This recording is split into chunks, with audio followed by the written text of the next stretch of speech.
WDLC country for the tri-state, and he's a busy, busy man, but he always makes time for us. I'm talking about Matt Osterburg. He's one of our Pike County commissioners, and joining me this morning to talk about tomorrow's Working Pike Job Fair. Good morning to you. Thanks for being available, Matt. Good morning. It's always a pleasure to be on. Some exciting stuff going on in Pike County. You always do. So I know one of the big things annually is the Working Pike Job Fair, which is all set for tomorrow from 10 until 2 at the Best Western Inn at Hunt's Landing. So let's break it down because people now will have 24 hours to get their resumes ready. Correct. They can get their resumes ready, get themselves prepared to come. And, there's employers there. All you do is go present yourself, and hopefully that's what our job is to make sure that people find jobs locally. And that's what this job fair was about from day one. That's why it's called Working Pike, trying to get people to work a little closer to home. Pike County is we'll call it a bedroom community. Many of our residents travel every day out of the county to go someplace else to work. And not only just out of the county, they drive long distances. And that just puts a strain on everybody's lives, whether it's their children, their volunteerism, all sorts of things. But by having a Working Pike Job Fair, employers are here from all over the tri-state area. And people can then maybe find a job that's closer to home. Maybe instead of driving an hour and a half to work, they now can get a job that they're driving 45 minutes. It just makes their life so much better. And that's what our goal is to make life better here in Pike County. Absolutely. And there's going to be many different industries, folks from hospitality, which is huge for Pike County, manufacturing, healthcare, just to name a few. Anything in particular you would like to highlight or mention other than those?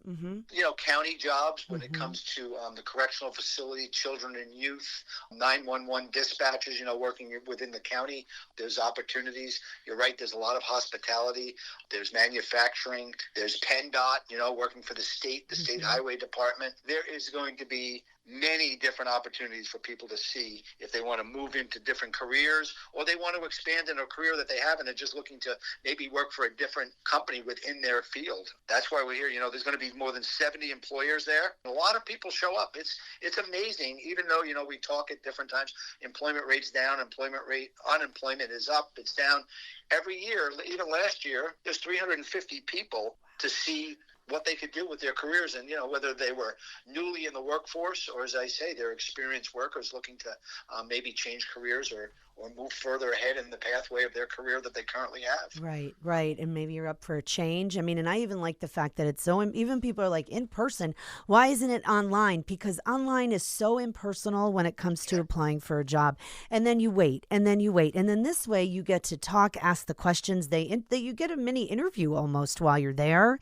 And then you get to even walk away and think, is this something that I want to pursue? I will say that we as a team at Never Think Media, we're going to be there as well because we're looking for marketing executives. I do want to say, but there's other opportunities. Now, you and I spoke off air about the reverse job fair, which just is so impactful that I would love for you to share. A reverse job fair is the abilities for people with disabilities to present themselves to the employer. But what happens in this case in a job fair, you walk from table to table and you, as you say, do somewhat of a small mini interview as to far as what kind of job they're offering. In this case, it's the other way around. The employer comes to the employees and the employees talk to them about what kind of that they can provide to the employer, because in many cases, people with disabilities are looking to be integrated into our community. I just think it's a great way, and it's been extremely successful for the last couple of years. There's a story that last year, the year before, a young girl with some disabilities wanted to become work in a nail salon. She presented this to a person who come up to her that operated a nail salon. The person ended up hiring her, training her to be to do nails, and now this young girl has now opened up her own shop. That's fabulous. She has moved into her own, being her own, entrepreneur, and that's what we want to do. And that's why I say that's so innovative for them to do this. Whatever we're doing in our community, we need to do more. These individuals have so much to offer, but sometimes you just need to uncover what their talents are. And this is a way for the job fair to do that. So I really am excited that they do that. I think it's a really great opportunity. This job fair is open to everybody in the tri-state area. I'm Pike County Commissioner. We speak about Pike County. We're one big community, whether you live in Sussex County, Orange County, or Pike County. Right. The only thing that divides us is a river. Right. We're all neighbors and friends. We just happen to live in different states. So, we welcome everybody to come there, everybody to take part, because that's what we are. We're one big community. Yes, we are. The Working Pike Job Fair, which is tomorrow, 10 until 2 at the Best Western Inn and Hutt's Landing, right there on 6 US 6 in Matamoras. Go get them, my friends. Get out there, land that job. And thank you to you and your team and everybody involved, and we appreciate it. And thanks for your time, and we'll catch up again soon, okay? Thank you, Michelle. It's always a pleasure. Thank you. And there he goes, one of our Pike County Commissioners, Matt Osterburg. Back with more Tri-States Country, WDLC.